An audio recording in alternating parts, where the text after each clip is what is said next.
All right, welcome to Halal Money Matters, presented by Saturna Capital. I'm Chris Patton, Saturna's cultural attaché, and I'm here, as always, with Monem Salam, Hi, Vice guys. President. How are you doing, Chris, today? I'm great. How are you? I'm doing well. We're really excited about having our guest today. Yeah, we got a ringer here for the first time. You want to introduce him? Sure. Owaiz Dadabhoy, welcome to the show. Thank you. It's great to be here. Yeah, Owaiz is our Director of Islamic Investing at Saturna Capital, and we have a very exciting topic today. Most people always think about this topic through either work or what they want to do when it comes to retirement. So we thought we'd have an expert who's actually gone around the country talking about the subject itself and has heard all the questions under the sun that come up when it comes to retirement. So I'm really excited to have Owaiz here and to talk about the specifics of how can a Muslim retire in a halal way. It's always great to have a great audience, and also coming up here to Bellingham, Washington, the headquarters of Saturna Capital. I would encourage people to come visit. It's a beautiful place. Especially in the summertime. Yeah, exactly. And where are you located, kind of centrally? I'm in Southern California, specifically in Orange County. So tell me, Owaiz, how often do you travel? I mean, you must have like 1 million miles or something a year. Or? So I typically travel 2 times a month, sometimes a little bit more. Just depends on where we're going to make a given educational talk, or if there's a conference coming up where we can speak to a wider audience. And is this something you initiate the talks? Like if our listeners want to have you over, what do they have to do? Yeah, we do get invited, like I said, at conferences, at MSAs even, and at mosques that want to have us come out and talk to their audience. A lot of the mosques throughout the country have Friday night programs or Saturday night programs. And this is one of those topics that people want to hear about. They're not told about in college or even high school.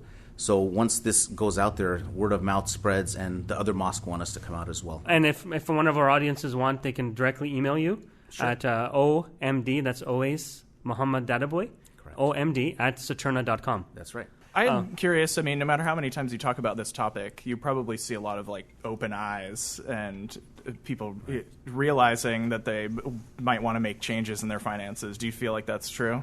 It is true, and there's actually I always thought that the young people would not respond to it well, especially if you talk about retirement.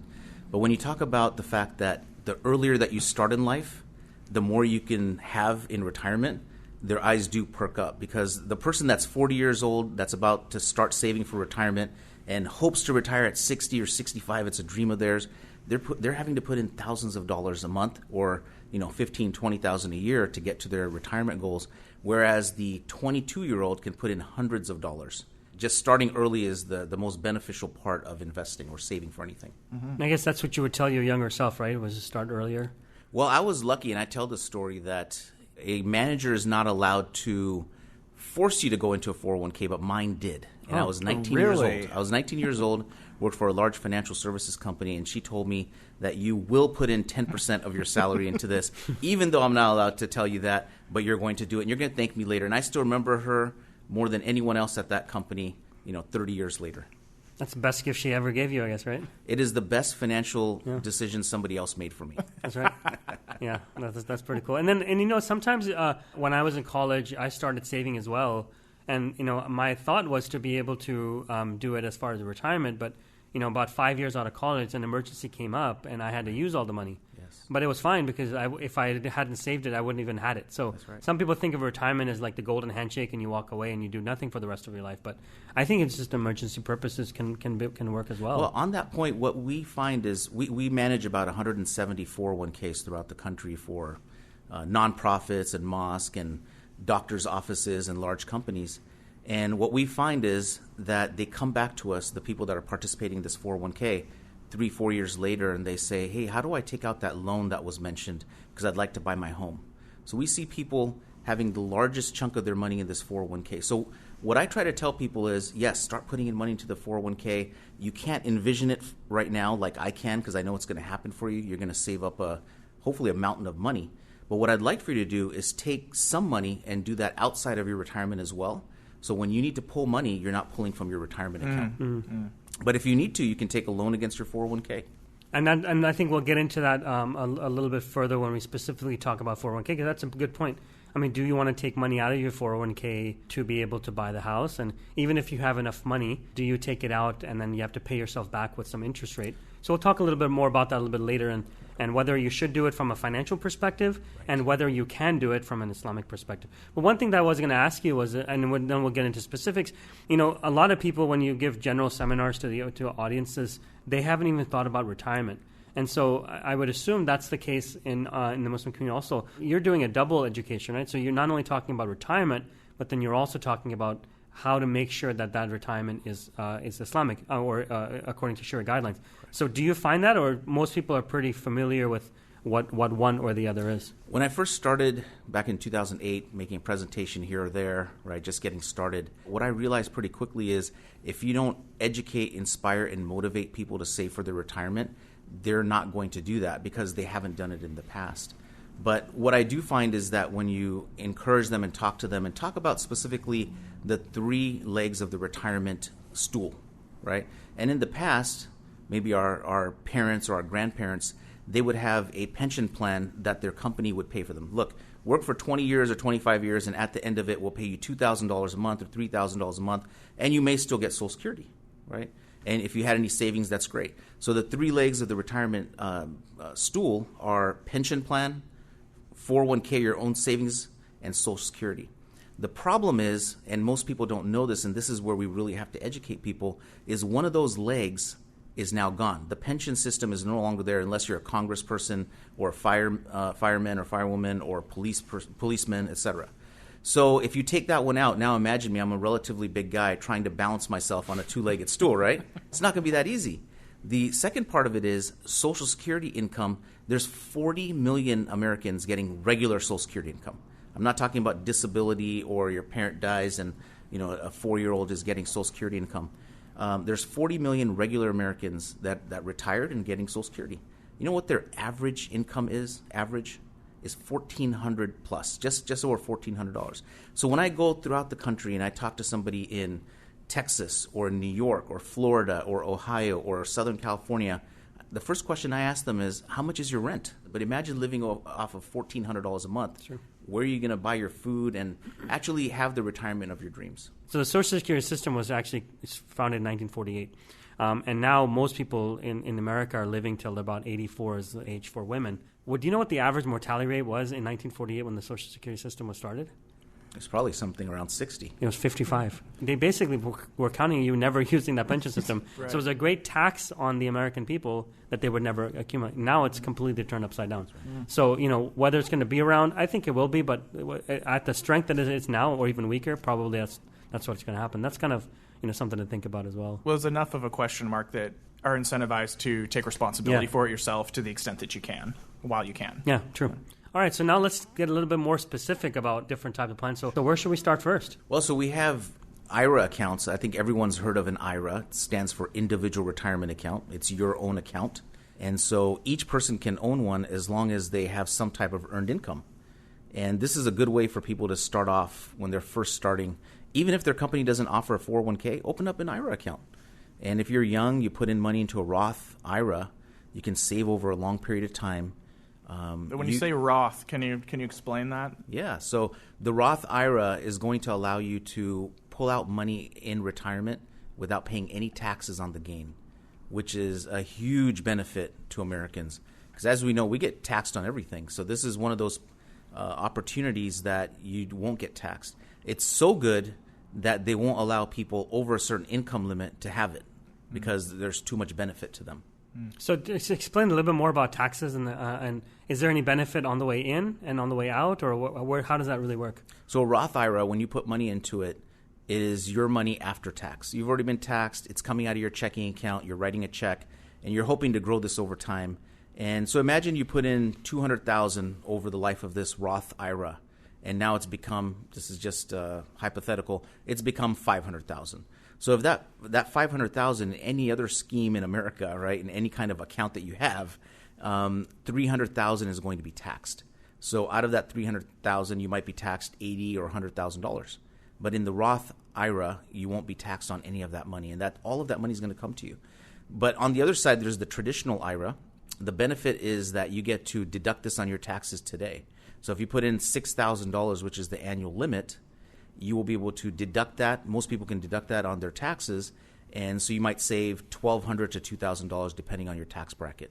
And there are income limits on that as well. But on this one, when you retire, you're going to, every time you pull out money, you're going to be taxed on that. So, Chris, have you ever thought about doing the math on what's better for you, like a traditional or a Roth? Or Yeah, I don't mind saying I'm doing a traditional. Roth certainly sounds attractive. I have not experimented with actually doing it because to me, psychologically, I recognize that the benefit would be greater later. But I often think, maybe this is the year I switch to Roth. Yeah, and I never thought about this until you just brought it up now. But a lot of people think, like, for example, if you're doing this in a regular 401k or IRA.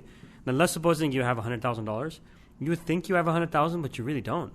Because when you pull it out, you're going to get taxed on it, right? Exactly. So actually, you have much less than that. So when I started my 401k, there was no Roth 401k. In fact, there was no Roth IRA back then, right? I'm not that old, but still, there was none of those things. Now what I tell people is, in the beginning of your career, when you are not being hammered by taxes, if taxes are not really a concern to you, go ahead and put money into the Roth IRA or Roth 401k.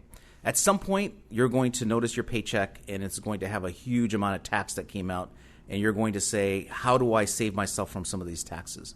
At that point, you can switch over to the traditional 401k or the traditional IRA. Now, the benefit of this is when you retire, let's say you're 62 when you retire, and that particular year, you still have some income coming in. So what you're going to do is you're going to say, look, my tax bracket is a little bit high. Let me pull out money from my Roth bucket because I have money in my Roth piggy bank, right? So you're going to pull money from there. When you're 68 and you no longer have any income, your Social Security income is not that much, you're not being taxed a lot, you can take it out of your traditional 401k or traditional IRA. You'll get taxed, but you're going to be at a lower tax bracket. It is nice to have two buckets of money. I wish I had that, but I didn't have that opportunity when I was younger, when I was paying less tax. So are you basically saying that, so there's a traditional IRA and a 401k, and then there's a Roth IRA and a Roth 401k. That's right. Right. So are you saying maximize both? So the issue here is that some employees do not have an option of having a 401k because a 401k is employer sponsored. If your employer doesn't have a 401k for you, then you don't have an opportunity. So you'll go to Saturna or to some bank or some investment company and open up an IRA instead. Okay, so if you have a 401k, the benefit of that is it comes out of your paycheck every 2 weeks. If you get paid every 2 weeks, it's going to come out of there. There's multiple benefits of this. I once was at a conference and this young lady came up to me and she said, I opened up an IRA with your company 4 years ago, and every year I forget to put money into it. Every single year. And the money that you put in the beginning because of compounding returns is going to be much more valuable later. In fact, Einstein is attributed to have said that the greatest force in the universe is the power of compounding, right? So those first dollars are really important. So one of the benefits is that the money's going to come out every 2 weeks. That means you're buying at different levels of the stock market, right, if you're investing in stock mutual funds.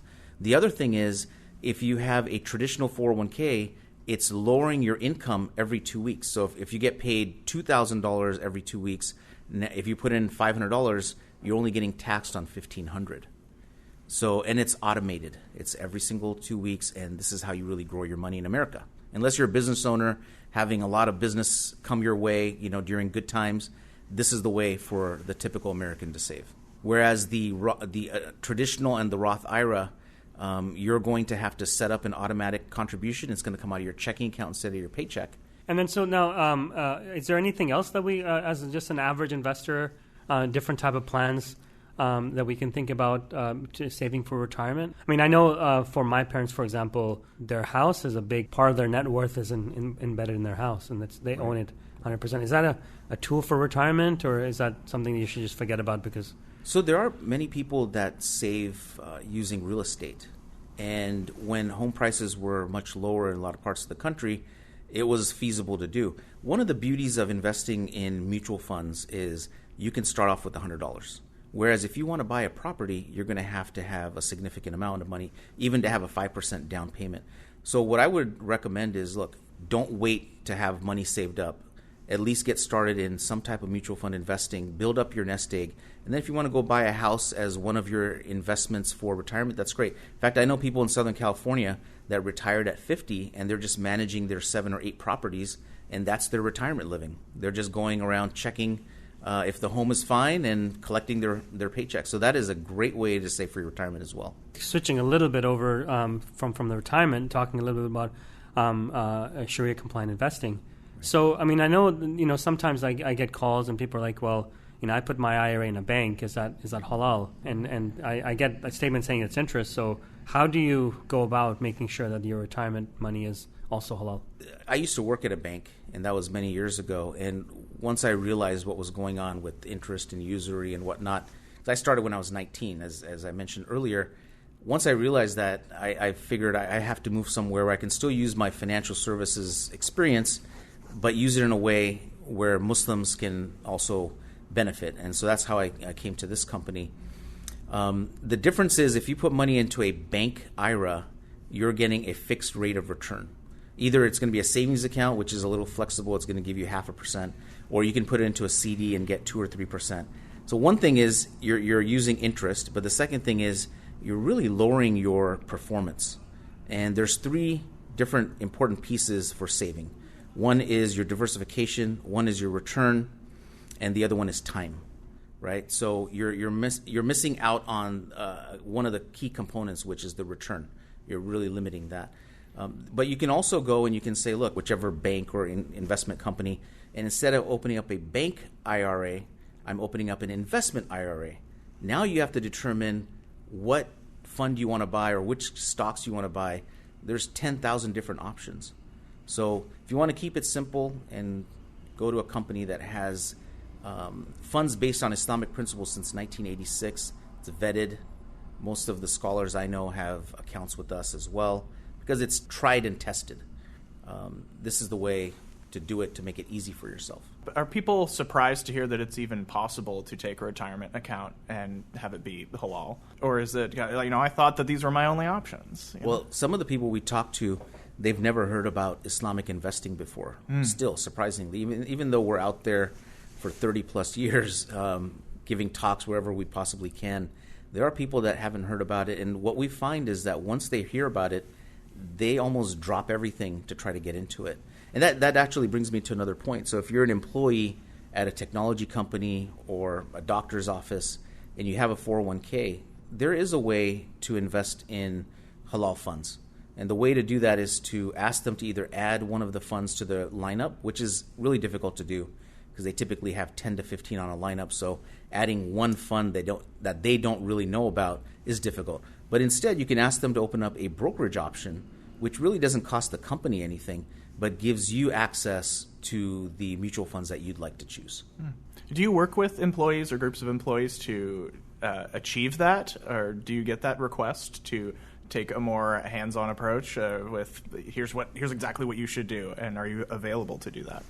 Typically, we get calls maybe a couple of times a month from people that work at a company. They know that they want Sharia compliant or Islamically based mutual funds, and they don't have access to them in their 401k. They're ready to stop their 401k once they realize the importance of saving according to your principles. So we do talk through it, how they can approach their HR department or their 401k department at their company if it's a large company, and what kind of conversation to have with them. So we'll walk them through it. Usually takes 3 or 4 conversations before they feel they can take that step and go talk to HR. Sure. And so one thing that people can do if they don't have access to Sharia compliant funds in their 401k is simply open up an IRA account. You can do that, and you won't be able to save $19,000 per year, but you'll be able to start putting in $6,000 a year, and then continue to have that conversation with your employer because they want you to invest in their 401k so they can pass their discrimination test at the end of the year.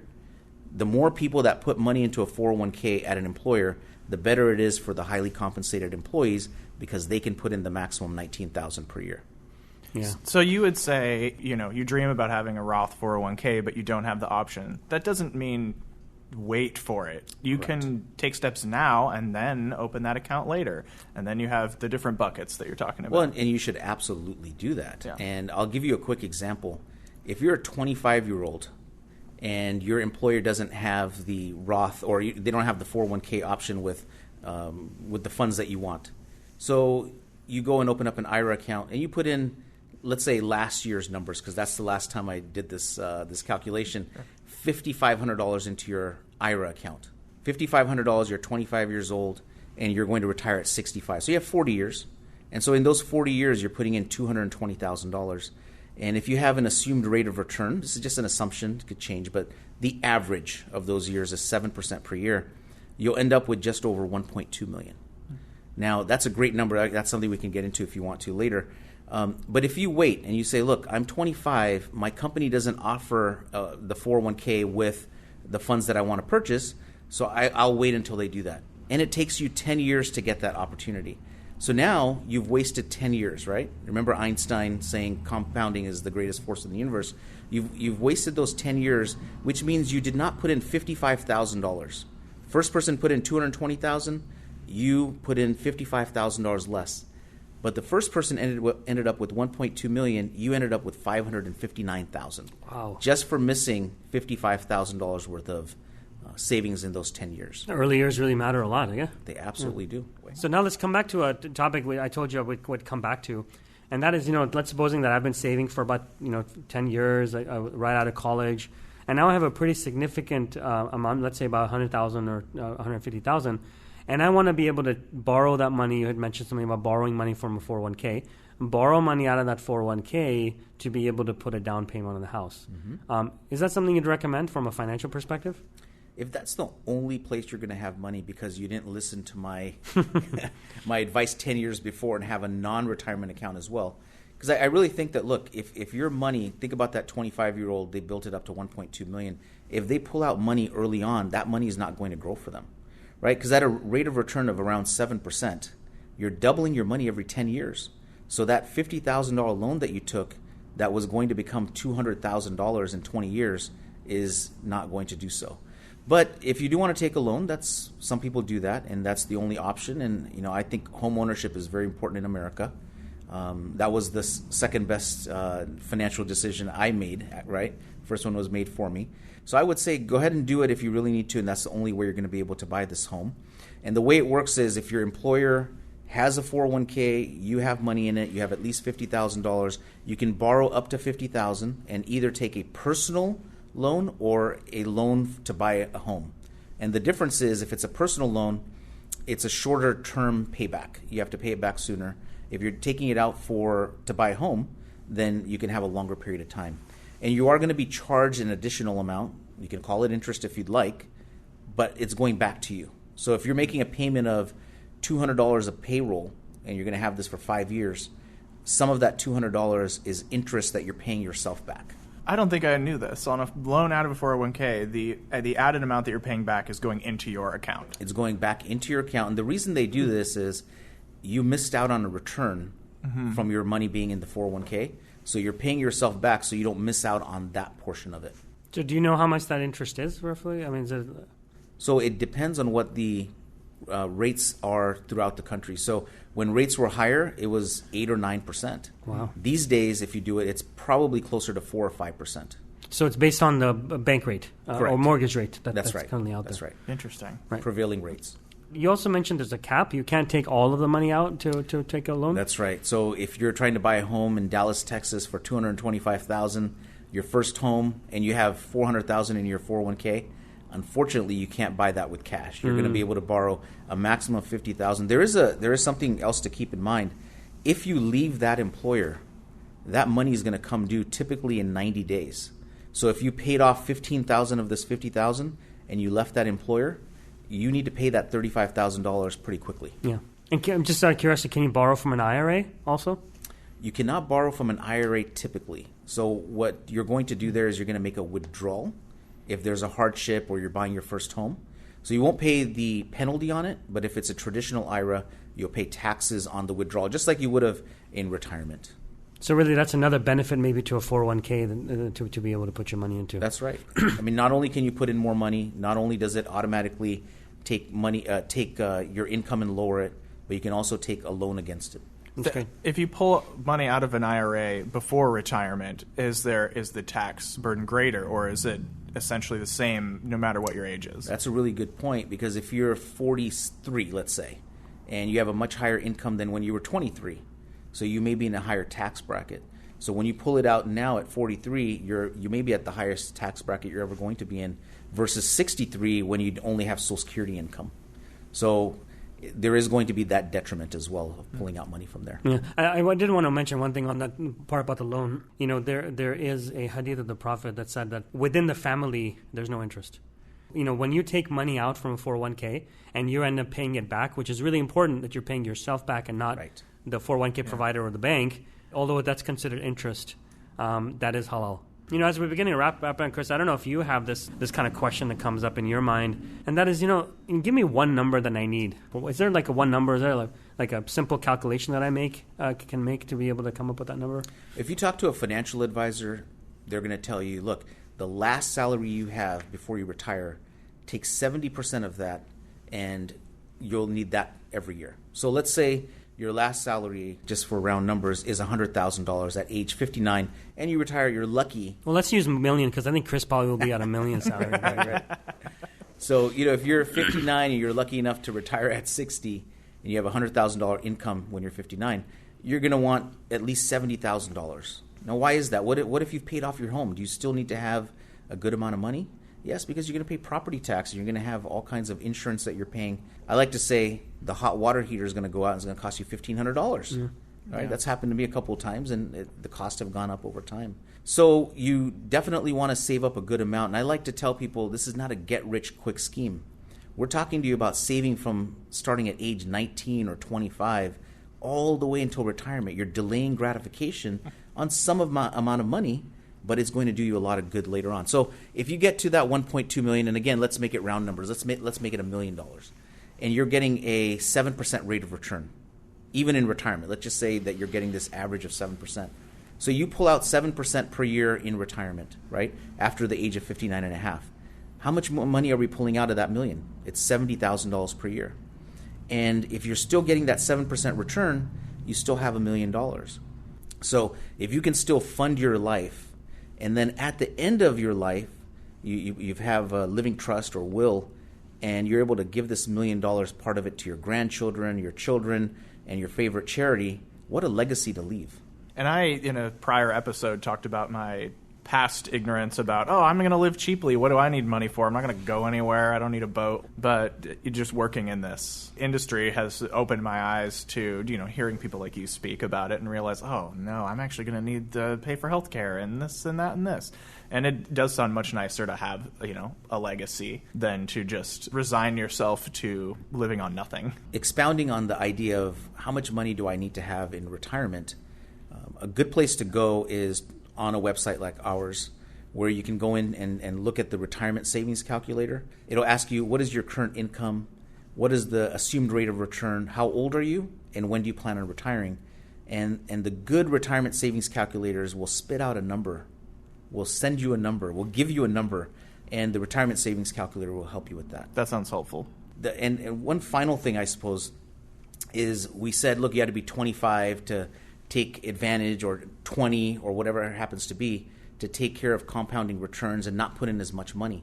But if you're 50, not all is lost, because think back when you were 25, what your income was and what it is at 50.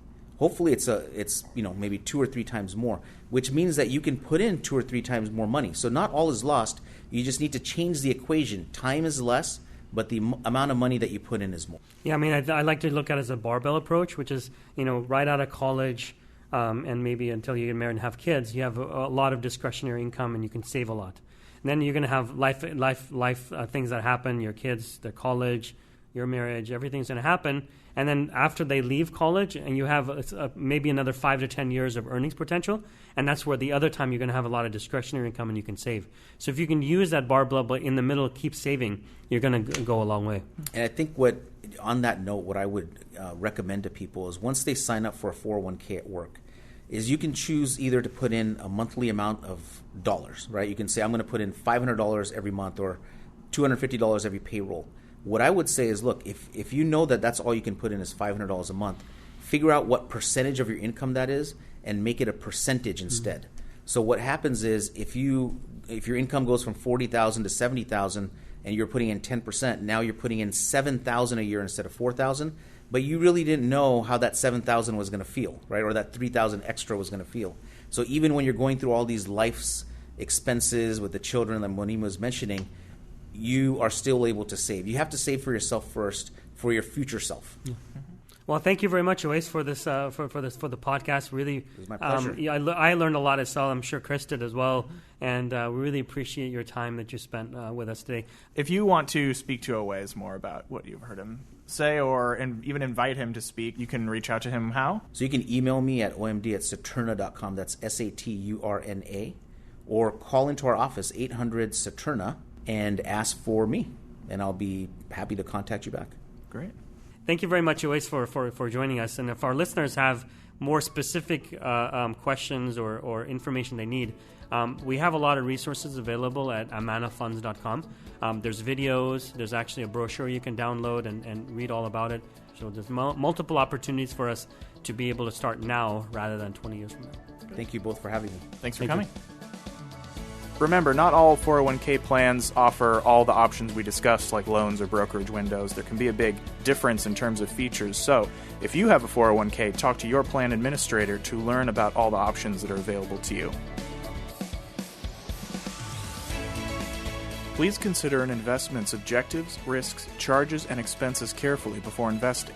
To obtain this and other important information about the Amana Funds in a current prospectus or summary prospectus, please visit amanafunds.com or call toll-free 1-800-728-8762. Please read the prospectus or summary prospectus carefully before investing. Investing involves risk, including the risk that you could lose money. The Amana Funds restrict investments to those companies consistent with Islamic and sustainable principles, which limits opportunities and may affect performance. This material is for general information only and is not a research report or commentary on any investment products offered by Saturna Capital. This material should not be construed as an offer to sell or the solicitation of an offer to buy any security in any jurisdiction where such an offer or solicitation would be illegal. We do not provide tax, accounting, or legal advice to our clients, and all investors are advised to consult with their tax, accounting, or legal advisors regarding any potential investment. Investors should not assume that investments in the securities and/or sectors described were or will be profitable. This podcast is prepared based on information Saturna Capital deems reliable. However,